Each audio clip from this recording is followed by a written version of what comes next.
नमस्कार, बहुत स्वागत है आपका उस कार्यक्रम में जिसका नाम है हे प्रभु आनंद दाता।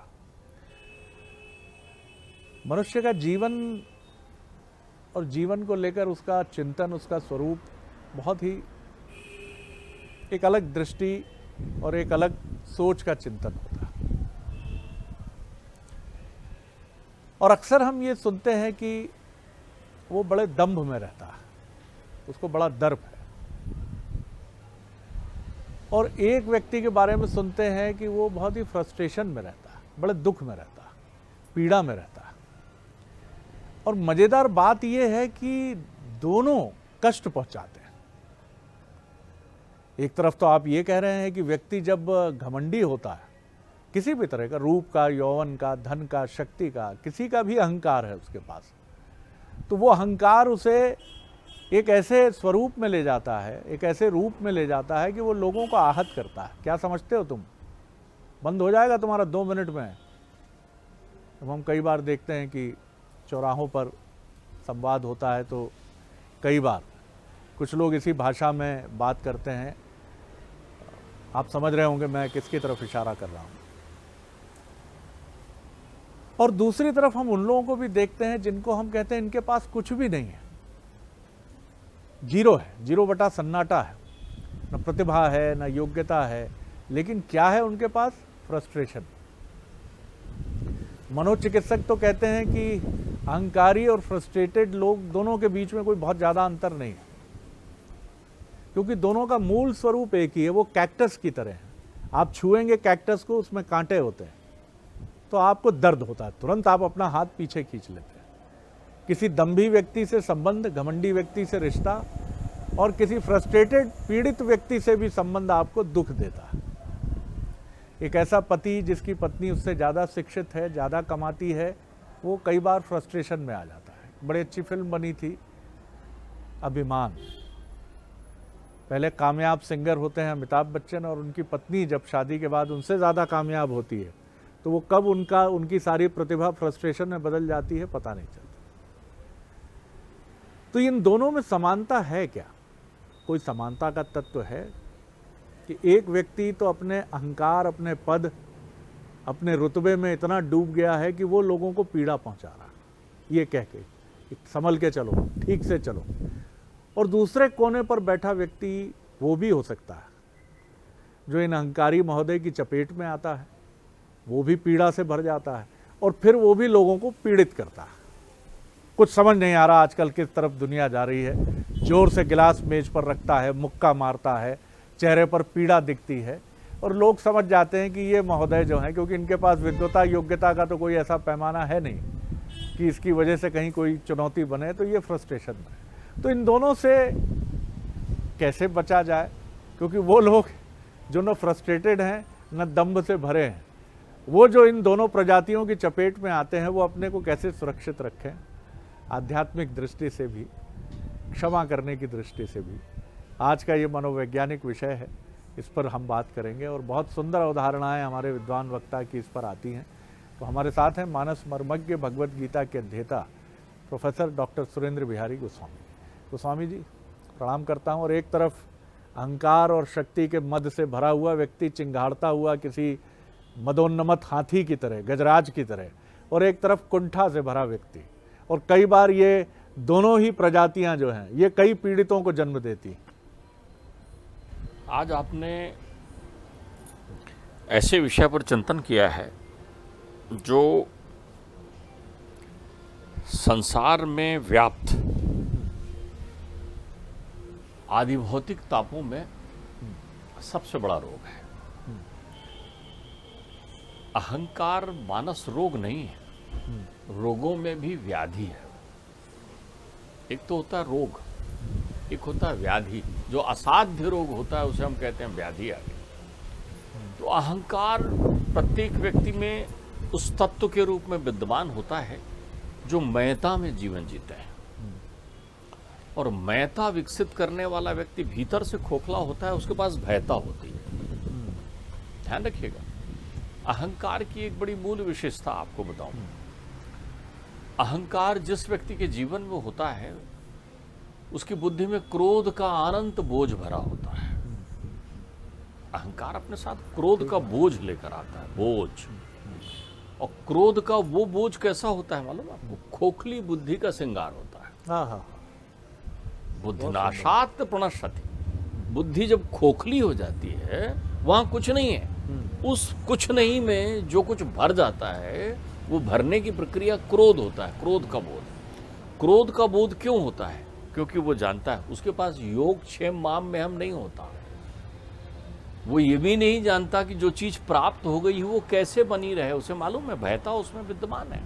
तो वो जानता है आज मैं जो कुछ हूं तो जितना जो कुछ प्राप्त कर सकता हूं कर लूं। उसमें अधीरता भी आ जाती है, अल्पज्ञता भी आ जाती है, मर्यादा विहीन हो जाता है, मर्यादा उस मर्यादा च्युत हो जाता है, वो मर्यादा कहीं नहीं रहती। संस्कार की थाती को वो विस्मृत कर देता है, उसके पास कोई संस्कार नहीं होता। पिताश्री एक बड़ी सुंदर बात कहते थे, बड़े ना बोले घट वचन, घट बोले घट बोल। वो हमेशा घट बोलता है, छोटी बातें करता है, और उसे ये लगता है कि उसने बहुत बड़ी बात कह दी। सम्मान वो केवल अपना चाहता है, इसलिए दूसरे को तो दे नहीं सकता वो सम्मान। वो सम्मान अपनी नश्वरता का चाहता है। पिताजी इस पर कहते थे, उठा सके थे जो न भार कभी फूलों का। फूल भी नहीं उठाते। किसी ने माला पहनाया तो एक सहायक होता है देने के लिए, किसी ने कुछ दे दिया तो ये लो, ऐसा आकड़ के चलते हैं। उठा सके थे जो न भार कभी फूलों का, ओढ़े पड़े हैं कफन जमी के तले। तमाम कद्र कला मर्द जन जमी के तले, अहले वतन चले गए जमी के तले। वो कहते थे मर्दे हुस्न क्यों अकड़ के चलता है। वो चाल भी निराली हो जाती, मदमस्त गज की तरह चाल हो जाती है। ये सारा अभिमान जिस पर आप कर रहे हैं, वो ये सूत्र भूल रहे हैं, कालो न याता वह में हो याता। ध्यान रखिएगा, रावण से बड़ा विद्वान कोई नहीं था त्रिलोक में। वो ही था जिसकी बनाई हुई स्तुति पर शिव नृत्य करने लगे थे। वही था, इतना सुंदर गेयता करता था, बहुत सुंदर वीणा बजाने वाला था, ऋचाओं का ऐसा संभाषण करता था, रावण अलंकृत कर देता था, त्रिलोक स्तंभित हो जाता था उस समय जब रावण गाता था। स्वर का उसको इतना भान था, जब रावण शिव की वंदना करते थे तो जैसे प्रकृति रुक जाती थी। तब उसकी अंतर्चित्त में केवल भाव नृत्य करता था। तो रावण में बुराई क्या थी? मूढ़ तो ही अतिशय अभिमाना। यही था, यही अहम अहम। दक्ष प्रजापति से बड़े, प्रजापति हैं वो। प्रजापति का अर्थ होता है संसार की जितनी भी सृष्टि में लोग बाग हैं उनके अधिपति हैं आप। सारे प्रजाओं के पति हो गए आप, प्रजापति हो गए। तो आप जिसको बोलचाल की भाषा में चक्रवर्ती सम्राट कहते हैं, बोलचाल की भाषा में प्रजापति हैं। उनके पास दुनिया की सारी शक्तियां हैं, परमात्मा ने सबसे विभूषित किया था। लेकिन दक्ष में मैं था, अहंकार। इसलिए परमात्मा ने जब उसको दंड दिया, चूंकि उसका सिरच्छेदन हो गया था, तो मैं का उच्चारण बकरी करती है, तो बकरे का सर लगा दिया। अब मैं बोलो। कौन बोलता है मैं कोई किसी से कहा कि भाई कौन है, कौन बोल रहे हैं आप बताइए, तुरंत बोलेगा मैं फलाने बोल रहा हूं। अरे वो तो तेरा नाम है। कौन बोल रहा है, बता कौन बोल रहा है। तो बोलेगा नहीं ये मेरी वाणी बोल रही है। तो वो तो वाणी है, मैं कौन है। तो बहुत गूढ़ ज्ञान में आदमी बोल देता है कि नहीं मैं मतलब प्राण बोल रहा है। एक ने बड़ा दिमाग लगाया, अहंकारी से चर्चा हो रही थी, बोले प्राण के कारण बोल रहा हूँ, मैं मतलब प्राण होता है। मैंने कहा अच्छा, तो कभी आपने कहा है क्या कि मेरे प्राण संकट में है? बड़ा चलित शब्द है। व्यक्ति कहता है बचाओ मुझे, मेरे प्राण संकट में है, मतलब मैं अलग हूं, प्राण अलग है। तो मैं प्राण भी नहीं है, तो मैं तो कुछ बोलता ही नहीं ना। तो बोल कौन रहा है? तेरा अहंकार उस महता की भाषा कर रहा है। तो भूल गया जो भीतर बोलने वाला मैं है वो शरीर नहीं है, शरीर माध्यम है। तो बहुत से लोग अपनी पद प्रतिष्ठा को स्थायी संपत्ति समझते हैं। उनके अंतर्चित्त में रहता है कि मैं यदि बड़े पद पर हूँ तो ये पद पर हमेशा ही रहूँगा। इसलिए इनका जीवन बड़ा उदासीन हो जाता है जब वो वहाँ से च्युत होते हैं, हटाए जाते हैं, हट जाते हैं। काल सबको लेकर चला जाता है। तो मैं की औषधि की आवश्यकता है। ध्यान रखिए, जब भी मैं आपके जीवन में बहुत बढ़े तो उसकी औषधि हमेशा अपने पास रखिए। दुनिया में सबको मैं होता है। बाबा लिखते हैं कौन ऐसा संसार में नहीं है जिसको अभिमान ना हो। अभिमान है, किसी को अपने चेहरे का अभिमान है, किसी को अपने बालों का अभिमान है, किसी को अपने को शक्ति का अभिमान है, किसी को धन का अभिमान है, किसी को पद का अभिमान है। ये शरीर भी तो अभिमान से ही बना है, अहंकार से शरीर बना है। उसके 3 तत्व हुए, 3 गुणों से समन्वित वैकारिक, तेजस, तामस। यह अहंकार से बना हुआ स्थूल काया है तुम्हारी, जिसमें जो कुछ है वो मैता है, तो खत्म मैता ही होती है। तो जिसके अंतर चित्त में भयता हमेशा विद्यमान होती है, वो क्रोध का बोझ लिए हुए सदैव अहंकारी होता है, उसकी बुद्धि होती ही नहीं है। तो यदि कोई आपकी बात से बड़ा दिलचस्प प्रश्न मेरे मन में आया, क्योंकि हम 2 सिरों पर बात कर रहे हैं आज। पहला अहंकारी और दूसरा कुंठित। देखिए, इन दोनों में क्या आप साम्य भी देखते हैं कि कुंठा भी अहंकार का कारण होती है या अहंकारी ही कुंठित होता है? आपने वो शब्द सही, जहां पर विकार नहीं होते, जहां पर विषय नहीं होता, वहां बैकुंठ होता है। ध्यान रखिएगा, विषय जहां नहीं है, विकार जहां नहीं है, जहां विषय और विकार कुंठित हो जाते हैं, वहां बैकुंठ होता है। लेकिन जहां वो विद्यमान होते हैं, जहां विषय सारे स्वरूपों में विद्यमान होते हैं, वहां पर ही ये कुंठा होती है। हमें जाना बैकुंठ है, लेकिन हम कुंठा लिए हुए बैठे रहते हैं। और कुंठा अहंकार की अनुपस्थिति या अहंकार की प्रबलता का भास है। आप पद में थे, पद चला गया, या पद में हैं और कोई ऊपर पद पर बैठा हुआ है। आप भीतर से तो ये जानते हैं ना कि आपकी बुद्धि कितनी है। अहंकारी व्यक्ति की बुद्धि होती ही नहीं। जी, देखिए, गीता में कृष्ण ने बिल्कुल ध्यान से समझाया है, बुद्धि नाशात पड़स्सति। मैंने कई बार आपसे इस चिंतन किया है कि तुलसीदास जी ने उसको बहुत सुंदर शब्दों में कहा है। इससे सुंदर चौपाई मेरे जीवन में कभी नहीं मिली। हमेशा जाप करिए, जाको प्रभु दारुण दुख दीना, ताकि मति पहले हर लीना। इसका जाप करना चाहिए कि आपके मति का हरण तो नहीं हो गया। जैसे ही मति का हरण हुआ तो कुमति और अहंकार पर्याय है। कुमति कब होती है? जब अहंकार हो जाता है। अहंकार आने से मति कुमति में परिवर्तित हो जाती है। तो आप अहंकार की औषधि अपने पास रखिए। जिनको हार्ट अटैक की बीमारी होती है, वो एक गोली देते हैं, डॉक्टर कहते हैं उसको जीभ के नीचे रखने के लिए देते हैं कि इमरजेंसी में, आपात में कभी आपको तकलीफ हो तो ये गोली जीभ के नीचे रख लेना, काम आएगी आपके। तो वैसे ही अहंकारी व्यक्ति को हमेशा, जब भी अहंकार का ताप बढ़े, विनम्रता रूपी औषधि ग्रहण कर लेना चाहिए।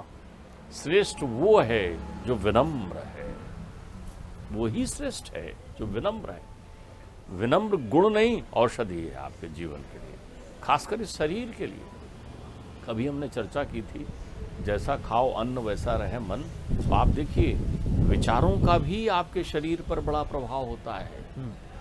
अन्न का तो होता ही है, विचारों से भी रोग आते हैं आपके। जो व्यक्ति जितना अहंकारी होगा, वो उतनी अमरता के लिए बेचैन होगा, लेकिन जरूर मारा जाएगा। और जो व्यक्ति विनम्र होगा, वो दीर्घायु होता है। क्यों दीर्घायु होता है? क्योंकि उसका स्वास्थ्य बहुत अच्छा रहता है। ब्लड प्रेशर नहीं रहेगा, शुगर नहीं रहेगा। आप देख लीजिए, जितने भी अहंकारियों से मिलेंगे आप, तो सबसे पहले उनकी भाषा जो है ना, वो, अब चूंकि बुद्धि नहीं है तो वाणी मैली हो गई, माड़ी मैली हो गई है, तो उनके बात करने के तरीके में जो है वो सम्मान खत्म हो जाता है। उनकी बात करने के शैली में आप देखिए, किसी व्यक्ति से मिले, सज्जन से बड़े आत्मीयता से कहेगा, आप आए, मुझे बहुत अच्छा लगा। आप शब्द का उपयोग करेगा, अपनों के लिए आपका, छोटे हैं तो तुम का उपयोग करेगा। वो उससे नीचे के शब्दों से परहेज करेगा, उसकी शैली में शामिल नहीं होगा। वो शब्द ही व्यक्त करेगा, अब शब्द कभी व्यक्त नहीं करेगा। क्या आप इससे भी सहमत होते हैं या असहमत होते हैं? कई लोग ये दलील देते हैं कि इस तरह की भाषा से अनुशासन बनाया जा सकता है, डराकर काम लिया जा सकता है। आपकी बात, चूंकि आपने अनुशासन शब्द का उपयोग कर दिया, तो उसका उत्तर भी खत्म हो गया है। अनुशासन कौन केंद्रित कर सकता है? जो बुद्धिशील है, जिसमें प्रबंध के गुण हैं। तो फिर उसका क्रोध क्रोध नहीं है, वो फिर क्रोध सकोप है। सकोप, कोप, इस सकोप पर तो पूरी बात होनी चाहिए एक दिन। सकोप पर, सकोप है वो, जहां पर आपका साधन निश्चित हो। विनय न मानत जलद जड़, और गए 3 दिन बीत, और बोले राम सकोप तरफ। राम को क्रोध नहीं आया है, सकोप आया है, फिर वो कोप करते हैं। ध्यान रखिएगा, जो लोग पुरातन समय में किसी उद्देश्य की प्राप्ति के लिए रूठ जाया करते थे या अपने क्रोध को समायोजित करके मौन हो जाया करते थे, उन्हीं के लिए तो कोप भवन बना था जिसमें कैकेयी बैठी है। कैकेयी किसी शब्दों का उपयोग थोड़ी कर रही है, वो तो कोप भवन में चली गई। ये बात स्पष्ट हो गया है कि वो सकोप है, कोई ना कोई साधन निश्चित है। तो एक होता है कोप, और प्रबंध कहता है अगर आपको अनुशासन बनाना है तो आप सकोप कर सकते हो, लेकिन सकोप में क्रोध का दोष नहीं होता, वहां बुद्धि काम कर रही होती है। यहाँ थोड़ा अनुशासन लाना है, वहाँ मर्यादा होते हैं, वहाँ संस्कार होते हैं, और वहाँ भी वाणी में शब्द होते हैं। ध्यान रखिएगा, आप शब्द थोड़ी होते हैं।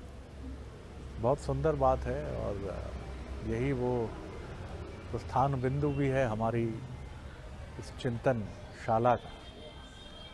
सकोप, इस पर एक दिन हम बहुत विस्तार से बात करेंगे। और सकोप को जितना मैं अपनी अल्पबुद्धि से समझ पाया कि सकारण किसी बात को लेकर अप्रसन्नता या खिन्नता को व्यक्त करना, लेकिन उसमें बेचैनी नहीं है, घबराहट नहीं है, और स्थिति को अपने, न स्थिति पहले नियंत्रण के बाहर थी न अब होगी, लेकिन अब मैं आपको सकोप के माध्यम से ये बता रहा हूँ कि आपने जो कुछ समझा था, जो आपने समझा था, वो सत्य नहीं है। मेरे पास कारण है और मैं सकारण अपनी अप्रसन्नता को व्यक्त कर रहा हूँ। कितनी सुंदर बात है कि आप अहंकार जब करते हैं, अहंकारी व्यक्ति के पास बुद्धि नहीं होती, और कुंठित व्यक्ति के पास भी इसका अभाव होता है। एक तथाकथित विद्वता के चक्कर में लोगों को कष्ट पहुंचा रहा है, और एक इस हीन भावना के चक्कर में कष्ट पहुंचा रहा है कि साहब मुझे आता तो बहुत कुछ है, जबकि आता कुछ नहीं है, लेकिन मुझे दुनिया ने समझा नहीं। ऐसे कई, माफ़ कीजिएगा, युवा घरों में हैं जो अपनी विद्वता का ढिंढोरा पीट कर अपने माता पिता को तमाम सुविधाएं मिलने के बाद भी कष्ट पहुंचाते हैं। और वहीं ऐसे लोग भी हैं जो पद प्रतिष्ठा तो पा गए, लेकिन उन्होंने ये नहीं सीखा कि सकोप जैसे शब्द भारतीय सनातन परंपरा में हैं। अनुशासन के लिए कितना सुंदर शब्द गोस्वामी जी ने कहा कि बुद्धिशीलता जिसमें है वो अनावश्यक क्रोध नहीं करेगा, वो सकोप करेगा। देखिए, इसको थोड़ा और मैं आप ही की भाषा को समायोजित करना चाहता हूँ। जब सकारात्मक साध्य उद्देश्य की स्थापना करते हैं तब सकोप होता है। हमारा उद्देश्य सकारात्मक है। दुर्वासा का क्रोध, दुर यानी होती है बुद्धि, जिसकी बुद्धि में, दुर यानी क्रोध का वासा, दुर यानी जो केवल दुर्वा पान करते हैं वो भी दुर्वासा कहलाते हैं। तो यहाँ एक बात तो ये स्पष्ट हो गई है। दूसरा, आप एक बहुत संक्षिप्त चिंतन अपने बुद्धि में समाहित कर लें कि क्रोध करने वाला व्यक्ति, अहंकारी व्यक्ति, ये मृत्यु के तुरंत भाजक हैं, मृत्यु पथ के पथिक हैं। लेकिन विनम्रता वाला व्यक्ति शरीर के ना रहने पर भी अमरत्व पथ का पथिक हो जाता है। तो बड़े बड़े लोग ऐसा भी देखिए आप, जो इतने सहज हैं, इतने विनम्र हैं। आप देखिए, बड़े पद पर बैठा हुआ व्यक्ति किसी से दो मिठास के शब्द बोल दे, वो उसके जीवन में अमर हो जाता है। उसके जीवन में संबंधित व्यक्ति के रहते तक वो ध्यान करते रहता है। एक बार मुझे फलाने बड़े व्यक्ति मिले थे, साहब कितना मीठा बोल रहे थे, वो आपके कुल, परिवार, संस्कार, माता पिता सबका परिचायक है। तो जो अहंकारी है वो अपने कुल को भी कलंकित करता है, और जो विनम्रचारी है वो अपने कुल को भी गौरवान्वित करता है। बिल्कुल ठीक बात है। और ऐसे लोग समाज में पहले भी थे और आज भी हैं, जिन्हें हम अजात शत्रु कहते हैं। तो कितने बड़े पद पर क्यों ना हों, कितनी गहरी पीड़ा से क्यों ना गुजर रहे हों, बड़े पद पर रहकर अहंकार नहीं है, और गहरी चुनौतीपूर्ण परिस्थितियों में भी कुंठा नहीं है, बैकुंठ है। कितना सुंदर शब्द गोस्वामी जी ने कहा। अगर पीड़ा से कोई बचा है संसार में, ऐसा दावा करता है, तो मैं उसको असत्य ही मानूंगा। लेकिन पीड़ा से गुजरते हुए बैकुंठ ना होकर कुंठा की तरफ चले जाना, ये तो सरेंडर करना है। और जीवन की इस यात्रा में इस तरह का निकृष्ट आत्मसमर्पण आपके व्यक्तित्व को भी गिराता है, और आपसे जुड़े व्यक्तियों को भी कष्ट और पीड़ा में डालता है।